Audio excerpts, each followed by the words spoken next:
capítulo 11, versículo de número 12. Capítulo 11, versículo 12.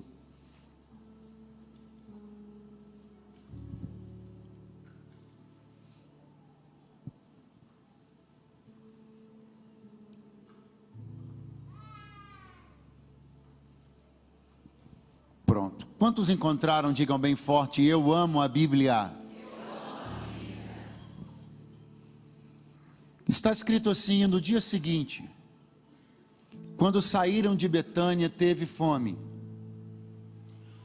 E vendo uma figueira que tinha folhas, foi ver se nela acharia alguma coisa. E chegando a ela, não achou senão folhas, porque não era tempo de figos. E Jesus falando disse-lhe: nunca mais coma alguém fruto de ti para sempre. E os seus discípulos ouviram isso. Quantos podem dizer amém? Amém. Quantos podem dizer graças a Deus? Eu devo dizer a vocês que esta é uma das mensagens que Deus me confiou ao longo do meu ministério, que mais me confronta, que mais me abençoa, que mais me desperta, que mais mexe comigo e mais me conduz a um caminho que, na verdade, não há outro. É o caminho de dar frutos. Eu venho aqui esta noite como profeta de Deus, como cooperador do reino de Deus e cooperador desta igreja. Não venho aqui para cumprimento de uma agenda, venho aqui como um cooperador dessa igreja. Venho aqui contribuir com a sua vida, com a sua saúde espiritual, com a saúde espiritual da sua casa, com a sua jornada, chamando você a um entendimento, chamando você a uma consciência, chamando você a uma realidade. Nós somos chamados para dar frutos. Quantos podem dizer amém por isso? Quantos podem dizer amém por isso? Esse é um texto muito interessante, porque se você percebeu, tem uma coisa aqui, que qualquer um de nós, se tivéssemos visto acontecer, se vermos acontecer na rua, vai chamar a nossa atenção. Você não percebeu que Jesus falou com uma árvore? E o pior é que ela respondeu. Por mais que isso pareça absurdo, foi isso de fato que aconteceu. Jesus falou com a árvore. E quando digo que ela respondeu, ela não respondeu com palavras, mas ela correspondeu àquilo que Jesus liberou imediatamente. O que Jesus disse do lado de cá? Nunca mais coma alguém fruto de ti para sempre. O que aconteceu do lado de lá? A figueira secou e murchou. Morreu imediatamente. Aí a Bíblia diz, nesse texto, segundo Marcos, um detalhe muito interessante. E os seus discípulos ouviram isso. Marcos está chamando a nossa atenção para o fato de que essa cena acontece diante dos olhos dos discípulos. Essa cena acontece sob o olhar atento de cada um deles. E eu digo aqui para vocês, sem absolutamente nenhum medo de errar, nunca mais a vida daqueles homens foi a mesma depois desse dia. Nunca mais a relação deles com o reino de Deus foi a mesma depois daquele dia. Nunca mais a ciência acerca de serviço, de entrega deles foi a mesma depois daquele dia. Embora através de uma forma chocante, embora através de uma forma inusitada, embora através de um episódio, eu chamaria de dramático, o fato é que a visão deles foi alterada para sempre, acerca de serviço, acerca de entrega, acerca do rigor. Uma palavra que a gente não gosta, mas eu vou repetir, acerca do rigor que existe em algumas dinâmicas do reino de Deus. O rigor aplicado por Jesus para com a figueira é uma forma dos discípulos entrarem numa dimensão que facilmente algumas pessoas podem não querer entrar. A dimensão onde eu percebo que o reino de Deus e os requerimentos do reino de Deus são mais sérios do que eu posso imaginar. Que ao contrário de uma relação que possa ser pintada por alguns como romântica, a minha relação com o reino de Deus, a minha relação com Deus a quem eu escolhi servir, é uma relação seríssima. A verdade é que algumas pessoas só vão se dar conta disso depois que elas tiverem algumas visões um pouco chocantes. É verdade que algumas pessoas só vão acordar para o quanto é sério servirem a Deus e temê-lo quando elas virem algumas figueiras secarem e murcharem. A verdade é que muitos só vão acordar para entenderem que o Evangelho não é uma brincadeira, o Evangelho não é uma moda, mas o Evangelho é entrega, sacrifício, serviço, tomar a cruz e segui-lo, depois que elas virem algumas figueiras secando e murchando. Mas a verdade é que Deus não nos poupará de algumas visões, uma vez que Ele entenda que estas visões sejam necessárias para robustecer e amadurecer o nosso sentido do que é servir a Deus. Eu estou falando para algumas pessoas que andaram vendo e ouvindo coisas que não gostariam, mas estas coisas estão fortalecendo você. Notícias têm chegado aos nossos ouvidos e isso está nos servindo para um alerta urgente. Servir a Deus ainda é coisa absolutamente séria. Louvado seja o nome daquele que nos chamou para servi-lo com seriedade. Oh, aleluia!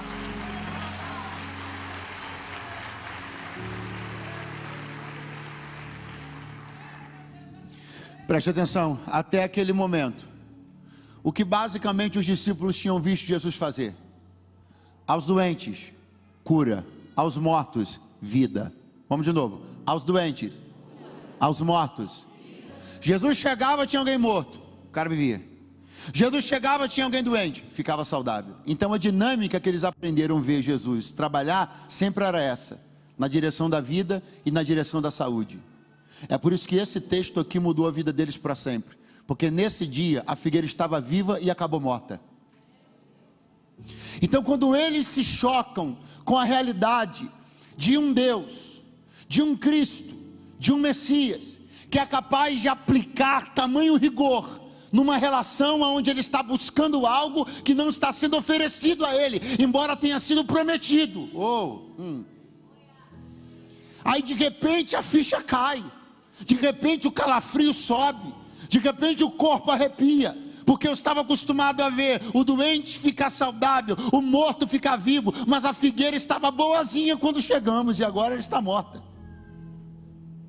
Então talvez não seja só daquele jeito que ele trabalha, talvez também ele trabalhe com rigor, com justiça. Talvez ele também cobre, talvez ele também requeira, talvez ele também relembre, talvez ele também use profetas, talvez ele também constranja. Talvez hajam cultos onde a gente mais chore do que ri, mais se arrependa do que celebre. E isso é bom, porque você não está sendo apresentado a uma fatia do Evangelho, você está sendo apresentado a completude do que é o Evangelho.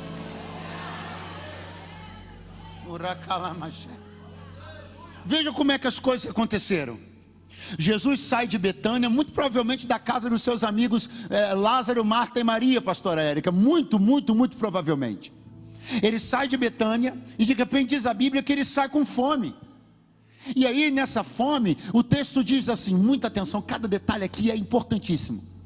Viu de longe, isso aqui é precioso, ele viu de longe uma figueira que tinha folhas. O que foi possível a Jesus perceber da distância que ele estava? Que a figueira tinha.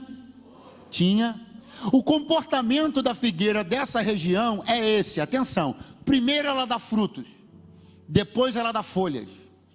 Então quando se enxerga as folhas, conclui-se que já há, muito fraco, quando enxerga essas folhas, conclui-se que já há. Então há algo que diz para Jesus: tem. A mensagem que a figueira emite de longe é essa: tem. De longe a figueira diz para quem passa e vê: aqui tem. Só que de repente Jesus surpreende-nos com uma coisa que eu não sei se vai te arrepiar, mas que eu vim aqui dizer. Ele resolveu ir lá perto para conferir. Porque nós somos muito hábeis quando construímos mensagens, imagens e ideias para mandar para bem longe e convencer quem está de longe daquilo que temos, daquilo que somos, da fé que praticamos, do temor que temos, da devoção que temos. Só que nada, eu disse, nada resiste ao teste da aproximação. Nada.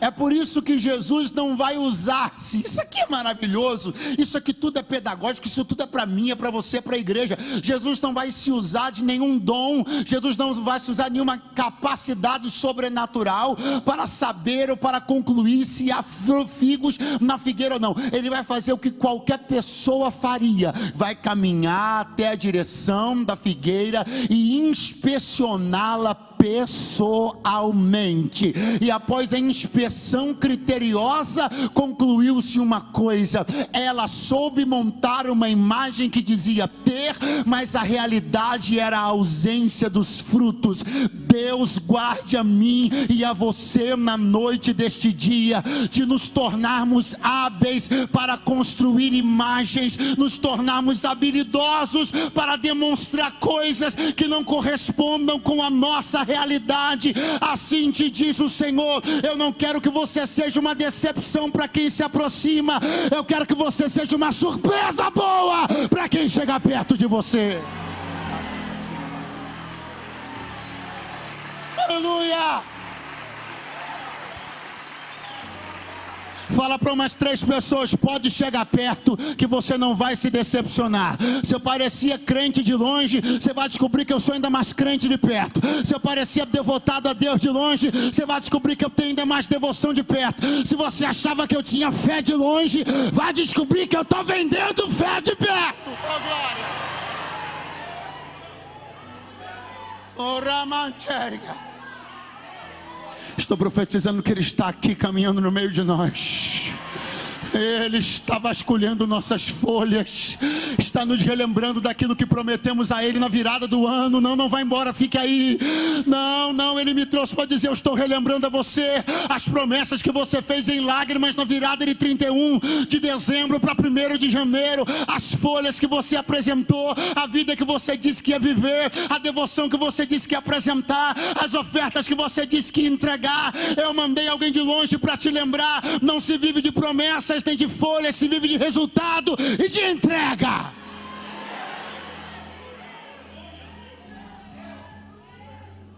Ele vai lá perto, e quando ele chega lá perto, Marcos diz: não havia nada. A conclusão que Jesus vai tirar é: não tinha nada. Mas de longe parecia. Mas numa investigação mais criteriosa pelos galhos e folhas, não tinha. Aí de repente Marcos vai falar um negócio, vai escrever um negócio que parece que ele acaba com a minha mensagem. Porque ele escreve assim: porque não era tempo de figos. Aí eu digo: ih, gente, desculpa, eu não vi esse versículo.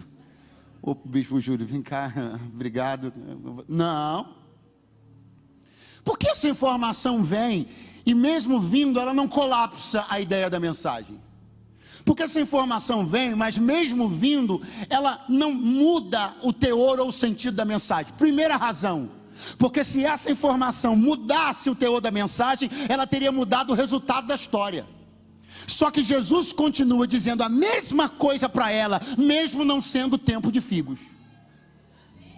Você acha que Jesus não sabia que não era tempo de figos? Então por que ele continua mesmo assim no final dizendo: nunca mais coma alguém fruto de ti para sempre, ela seca, murcha e morre? Se ele não se privou de dar o juízo, é porque não foi privado de haver culpa, mesmo com isso estando escrito aqui. Se ele não se omitiu de dar o juízo, é porque a culpa continuava lá, mesmo Marcos dizendo: não era tempo de figos. Por quê? Razão primeira: não tem tempo. Então por que prometeu? Não tenho tempo. Então por que prometeu? Não estou no tempo. Então por que mostrou as folhas? Não dá para mim agora. Então por que você disse que ia? Deus leva aquilo que você diz a sério. Jesus mantém o rigor até o fim, porque quem fez ela ir lá foi ele. Quem fez ele ir lá melhor foi ela. Quem anunciou que tinha foi ela.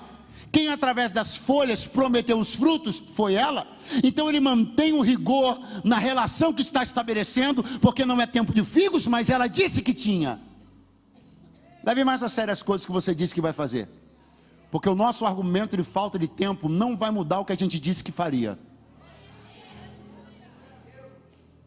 Razão número 2, é porque algo está sendo estabelecido aqui como conceito, como ideia. É algo que diz respeito ao mundo de Deus, é algo que diz respeito ao reino de Deus. Quem está aí, diga amém. E o que é? A relação entre demanda e oferta. Jesus está com fome. Demanda. Ele vai procurar na figueira mas ela não está no tempo. Só que não existe isso para figueira. Pode existir isso para romeira, para bananeira, para macieira, para figueira não. Pastor, mas por que da figueira se exige algo assim tão diferente? É porque a única árvore que é símbolo de Israel é a figueira. Então Jesus não está indo procurar numa árvore qualquer e nem num povo qualquer. Ele está indo procurar a oferta para a demanda dele no povo dele.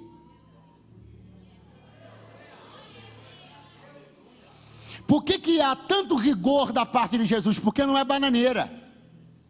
Por que há tanto rigor da parte de Jesus? Porque não é macieira. Há rigor da parte de Jesus porque a figueira representa o seu povo. Então ele está dizendo: eu estou indo bater na porta do meu povo. Eu estou agindo como estou agindo, sendo rigoroso como estou sendo rigoroso, porque eu não estou pedindo para aqueles que eu mesmo não plantei. Pastor, ficou ruim, ficou constrangedor, vai ficar pior agora. Do que nós gostamos? Qual é a fase que a gente gosta? Ser plantado, investido, regado, guardado. Qual é a fase que a gente não gosta? Ser cobrado. Só que Deus me trouxe hoje aqui para dizer: enquanto nós estávamos na fase de semeadura, de plantio, de rega, eu cuidando de você, ninguém acreditava em você, né? Mas eu acreditei. Ninguém investia em você, eu investi. Aí agora que eu te cobro, agora que eu vou requerer que você me entregue os frutos, que você frutifique em prol de suprir as demandas do meu reino, você se sente constrangido, coagido, diz que vai embora, porque não sabia que era assim, não esperava que era desse jeito. Curioso, porque em todas as outras fases você não se sentiu constrangido. Quando Deus investiu em você, você não ficou constrangido. Quando Ele acreditou em você, você não ficou constrangido. Quando todo mundo da tua família dizia que você não ia dar em nada, mas o reino de Deus disse: acredito em você, você ficou feliz. Mas quando você é cobrado, você torce o nariz e diz: não sabia que igreja era assim. Mas fica aí só mais um pouquinho, porque eu vim aqui te dizer uma coisa: Ele tem todo o direito de cobrar, porque Ele plantou, acreditou, investiu e regou. Ele tem direito.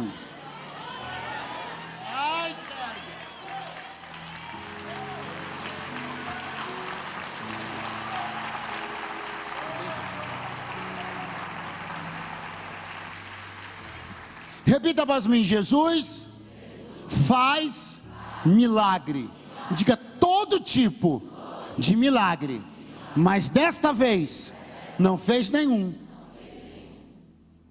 Jesus, Bispo Júlio, fez milagre para matar a fome de multidões, nos textos bíblicos pelo menos 2 vezes, na multiplicação dos pães e dos peixes, mas não fez milagre para matar a sua própria fome.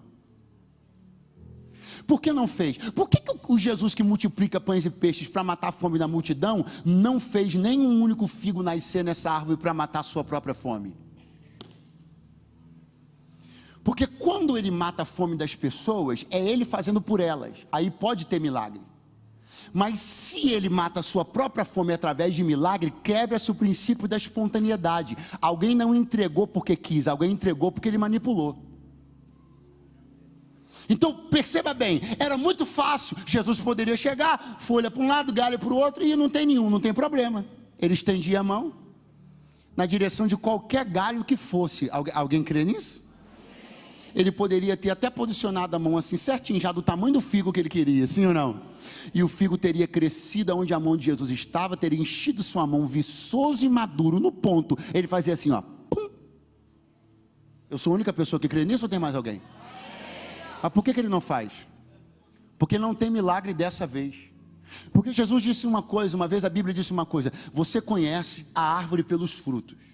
Por que o jeito correto de conhecer a árvore é pelo fruto? Porque o fruto é o único meio através do qual a árvore se expressa espontaneamente, sem intervenções.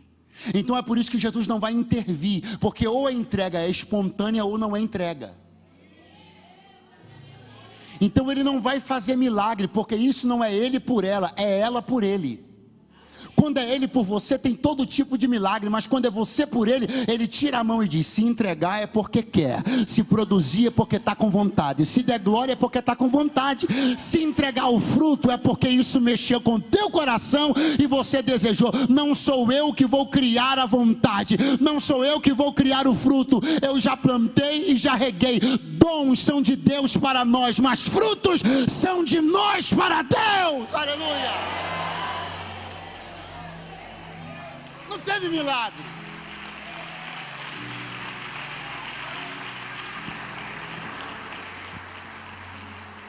Pastor, eu estou percebendo até que tem um negócio ali na igreja.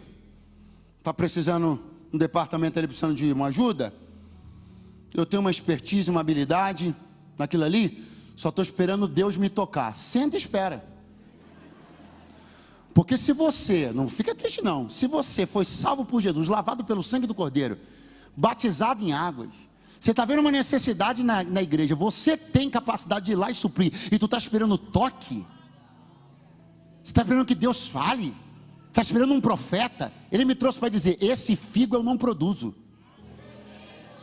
ou você me dá porque quer, ou eu saio com fome. Demanchergia. Eu viro as costas com fome, vai continuar lá, até que alguém que entende o que tem que entregar, chegue lá e entregue, mas eu não vou intervir e nem manipular, eu vou deixar você com essa cara, me olhando, enquanto eu viro de costa, com fome e vou embora. Oh glória! Olha só, porque a perplexidade dos discípulos tem razão. Jesus está diante da árvore, não tem milagre, ela não vai gerar espontaneamente, nem ele vai produzir milagre nenhum.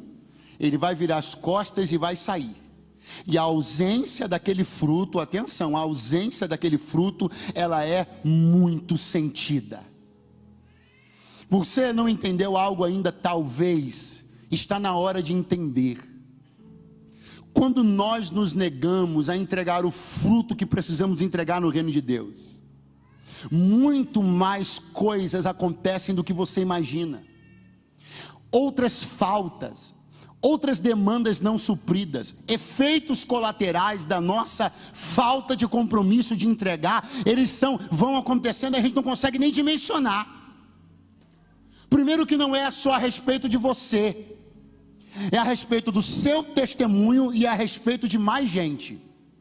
Por favor, olhe para alguém que está do seu lado e diga: não dá frutos. Não é um problema só seu, é um problema que afeta outras pessoas. Quem está por aí, diga amém. Redobre a sua atenção, porque eu vou trazer para vocês um texto que nós amamos, da cura do rei Ezequias.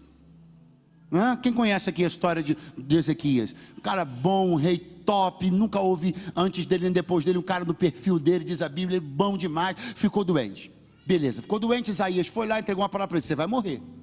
Aí ele virou para a parede, começou a orar a Deus, pedir misericórdia, aquela coisa toda. O Senhor olha para Isaías e diz assim: Isaías, volta lá, entrega para ele uma outra palavra. Ok, Isaías entra, Deus mandou voltar. O que ele mandou dizer? Você vai viver mais 15 anos, e tem mais, daqui a 3 dias você vai entrar no templo glorificando e exaltando a Deus.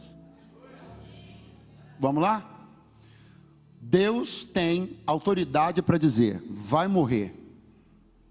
Esse mesmo Deus tem autoridade para dizer, não, vai viver. Esse mesmo Deus tem autoridade para especificar quantos anos mais ele viveria, 15. Esse mesmo Deus tem autoridade através da boca do profeta Isaías de prever que daqui a 3 exatos dias ele entraria recuperado e saudável no templo glorificando a Deus. Quem pode dizer amém? Só que em meio a isso tudo, Isaías me surpreende, olhando provavelmente para alguns funcionários perto da cama do rei e dizendo, ponham uma pasta de figos sobre a ferida do rei. E eu paro e fico me perguntando, peraí, se Deus pode dizer, vai morrer, daqui a pouco dizer, vai viver, 15 anos, daqui a 3 dias entra no templo, um Deus que tem todo esse controle sobre vida, morte, futuro, destino, para que ele precisa de uma pasta de figo? Se Isaías estava com tanta autoridade para falar sobre tudo, por que ele não estende a mão e ordena, e a ferida teria sido fechada e cicatrizada? Alguém tem alguma dúvida que isso poderia ter acontecido, sim ou não? Então por que não aconteceu? Por que Deus estava numa ação solo, Bispo Júlio, mas de repente resolveu dar a Israel a oportunidade de trabalhar junto com ele? Pastor, não entendi, mas vai entender agora. Você lembra do que eu lhe disse há pouco? Que a figueira é um símbolo de Israel. Então o que Deus está mandando, o que Isaías está mandando os servos do rei colocarem na ferida dele? Uma pasta de figos, ou seja, um remédio formulado pela figueira. Se a figueira é o povo, quem produziu o remédio profeticamente? Então o que Deus está fazendo? Eu dou a vida, o povo cura a ferida. O que Deus está dizendo? Eu podia fazer tudo sozinho, mas quando chegou a hora de fechar as feridas das pessoas que entraram com elas abertas aqui, eu olho para a minha igreja e digo, eu determino que elas vão viver, vocês produzem um remédio e coloquem em cima da ferida dela. Ou eu queria que você segurasse a mão de alguém do seu lado para ser profeta de Deus para ele agora, e dissesse, vai ter muita gente, horrível, vai de novo, vai ter muita gente que vai entrar por essas portas com sentenças de morte e feridas abertas. Deus vai cancelar as sentenças de morte, e a igreja vai fabricar o remédio que vai dar saúde para ela. Oh, quem está me ouvindo, diga amém esta noite. Aleluia.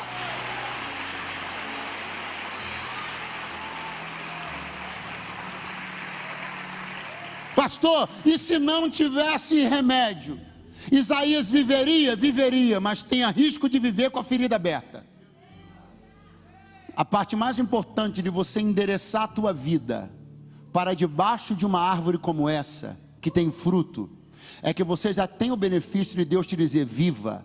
Mas quando você escolhe uma boa árvore para se abrigar debaixo, você escolhe o jeito que você vai viver. Pastor, melhora, posso melhorar. Teve gente para quem Deus disse, você não vai morrer, você vai viver. Só que ele pegou a vida dele e conduziu para debaixo de figueiras que não tinham figo. Resultado, ele está vivendo, mas cheio de ferida aberta, porque não soube pegar a palavra da vida e conduzir a vida para debaixo de uma figueira que prestasse.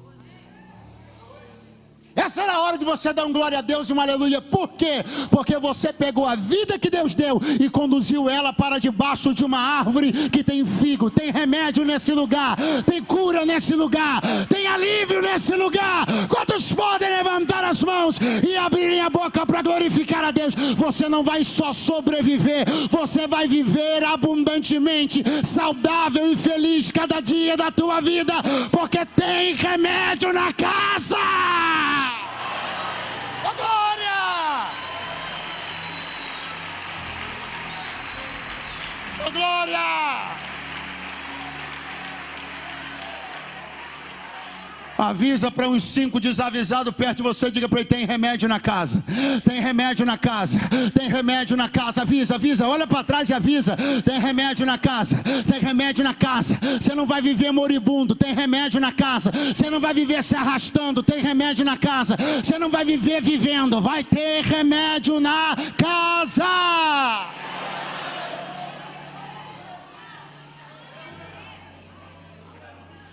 Deus. Deus chama a igreja para uma parceria honrosa. Ele diz: eu dou vida, vocês dão saúde. Deus chama seu povo para uma parceria honrosa. Ele diz: eu cancelo as sentenças de morte.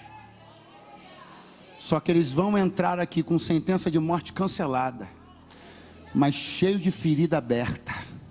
E quanto à ferida, eu não vou pôr a mão. Vocês serão uma fábrica, um laboratório ininterrupto, um laboratório de produção ininterrupta de remédios à base de frutos.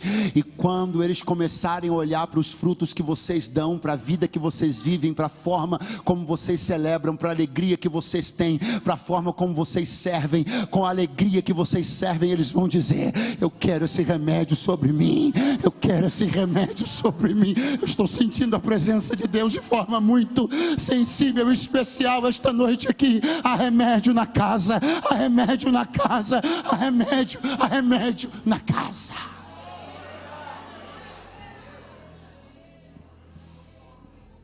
De maneira nenhuma, em hipótese alguma, Deus se permitiria ficar atrás ou abaixo de quem quer que seja. Fruto é coisa boa, fruto é coisa muito fraco, fruto é coisa. Mas a primeira associação bíblica para fruto não foi boa.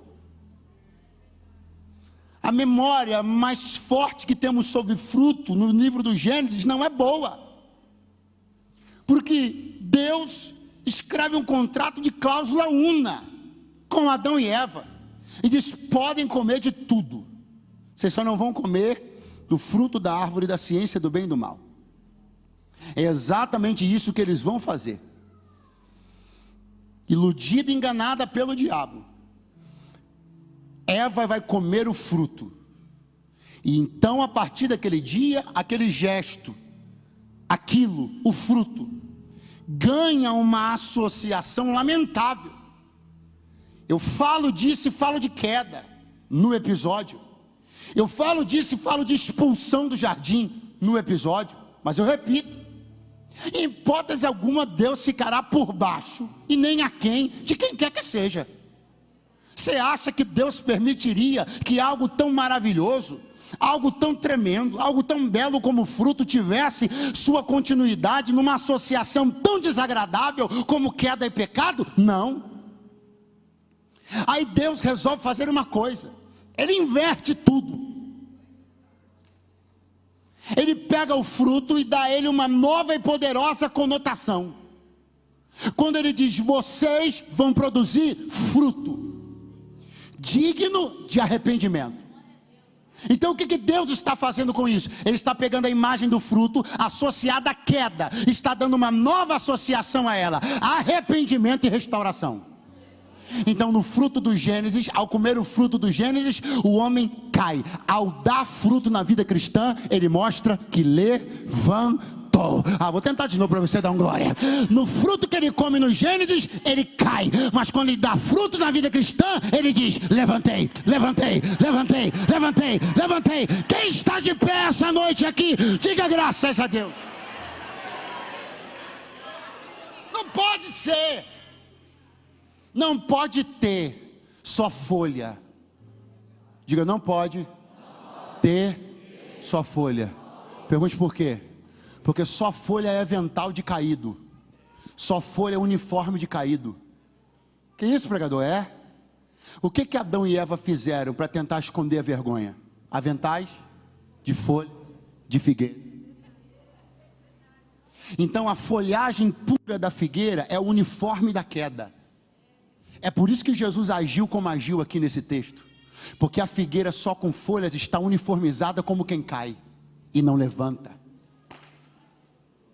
Pastor, mas as folhas saem da minha vida ou continuam? Continuam. Ué, então eu estou caído? Não, isso fala do mistério da preservação de uma natureza, da qual ninguém pode se destituir, por enquanto. Paulo disse: miserável homem que sou, quem me livrará do corpo dessa morte? Quem me livrará dessas folhas? Mas é por isso que eu dou fruto.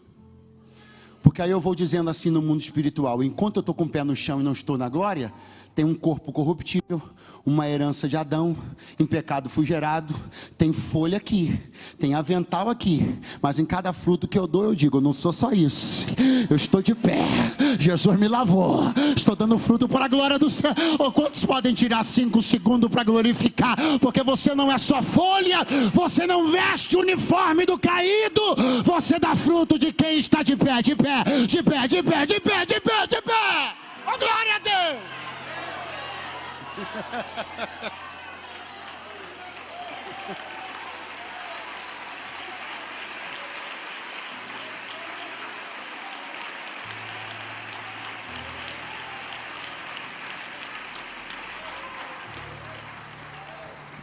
A ênfase no de pé foi para dizer que é fruto de quem está de pé. Mas já que você ficou de pé, agora você vai ficar de pé. Pode ficar de pé, que eu já estava terminando mesmo. Ministério de Louvor pode chegar para cá? O recalamachure me canta. O recomanai oremi aracanto remachei. Na comianda calasorgo no cheia na eu revassai joma. Na canto kergia nasi ergia no si canto re. Amande réu e face tere canto remaché. O ribial é ericana, mas eu estou sentindo de Deus que vai ter uma explosão de frutificação nessa igreja. Oh, glória a Deus!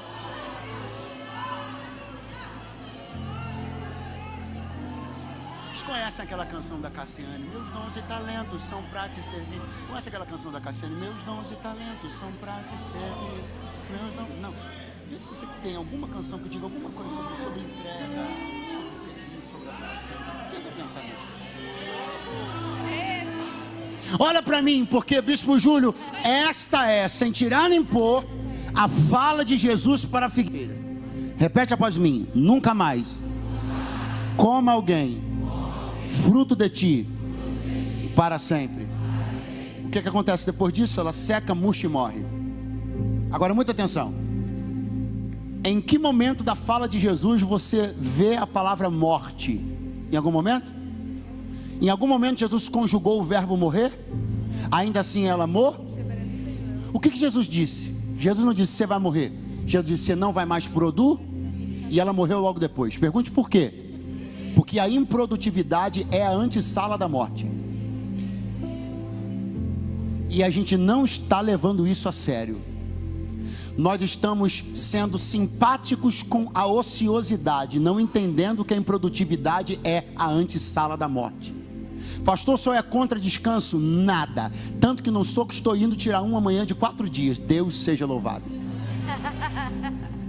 Uma coisa é descanso, outra coisa é ociosidade, programada, repetida, sistemática e continuada. Uma coisa é descanso, uma outra coisa é decidir-se pelo ócio permanente. Uma coisa é descanso, uma outra coisa é se acostumar em viver uma vida que não produz, não cria, não frutifica, não transforma ninguém. Deus me trouxe para dizer: você não está medindo a sua real decisão. Você decidiu parar de produzir, mas não sabe que com isso decidiu morrer. Mas assim te diz o Senhor: comece a decidir pela vida. E como eu começo? Começa a decidir por produzir. Começa a decidir por frutificar. Comece a decidir por ser fértil. Porque quando você se levantar para produzir, você terá se levantado para viver. Quantos podem levantar as mãos por alguns segundos? Eu profetizo: toda a ociosidade que já está durando tempo demais vai acabar na tua vida a partir dessa noite de domingo. Eu profetizo uma semana fértil, uma semana produtiva. Profetizo você de cabeça erguida, enfrentando a vida com peito estufado e com fé nos olhos. Eu profetizo que essa semana você olhará para os muros na sua frente, e ou eles caem ou você salta por cima deles. É uma semana de produção.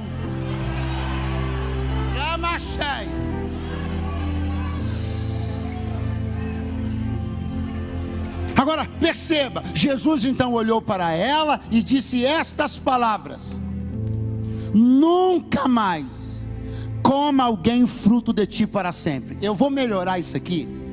Eu vou mastigar e vou botar na sua boca. O que Jesus está dizendo para ela? Se não para mim, para mais ninguém. Não é isso? Me corrija alguém. Nunca mais ninguém comerá fruto seu para sempre. O que Jesus está dizendo? Não fez por mim, não vai fazer por mais ninguém. Não entregou para mim, não vai entregar para mais ninguém. Pastor, eu acho que esse foi um gesto tirano da parte de Jesus. Denuncia ele no Ministério Público. A Sociedade de Proteção Ambiental cria um movimento de preservação da figueira. Isso aqui é coisa séria. Isso aqui é Jesus dizendo: vai tentar e não vai dar em nada.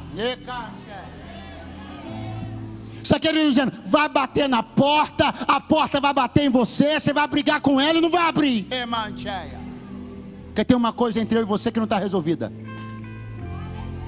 Enquanto não entregar o que é meu, não entrega para mais ninguém, eu não vou ficar aqui vendo você entregar o que eu te dei, vendo você usar a vida que eu te dei, o solo que eu te dei, a rega que eu te dei, para dar fruto para outros. Não vou deixar. Deus me trouxe aqui para te dizer uma coisa, para te poupar de passar vergonha. Não tenta não, porque tu vai passar vergonha. Pastor, eu acho que Deus não me dá essa moral toda não. Tu que pensa. Eu vim aqui dizer uma coisa muito séria para alguém. Deus está tão interessado em você. Deus está com tanto interesse que você compreenda o projeto tremendo e maravilhoso que Ele tem na tua vida, que algumas portas se fecharam, coisas que você soube fazer a vida inteira, tu tentou fazer e passou vergonha. Tu acha que Deus não viu? Tem gente aqui essa semana que foi tentar fazer esse mês coisa que para você sempre foi moleza, bateu na trave e não deu certo. Você está até agora tentando entender. Rapaz, o que houve? Jesus me trouxe para dizer: foi o figo que você não me deu.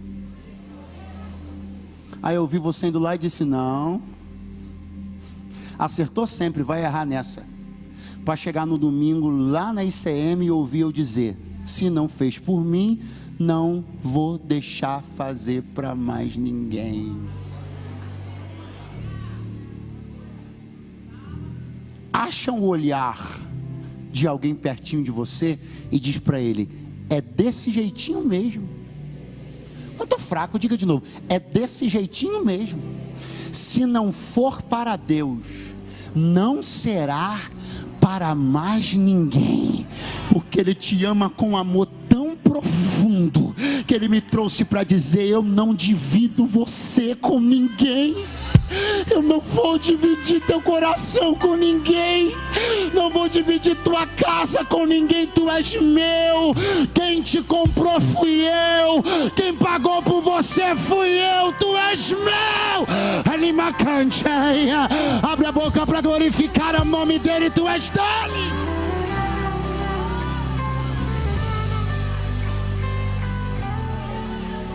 Escute. Nós vamos fazer um convite para Jesus salvar? Vamos, daqui a pouquinho. Eu vou aproveitar o tempo e vou fazer uma oração específica. Posso fazer, Bispo Júlio? Aqui no altar. Por quem? Por quem sabe que Deus já te pede esse figo há muito tempo. E até hoje você renegou, relutou, escapou, fingiu que não era com você. Mas o que você está percebendo? Que nada está dando certo.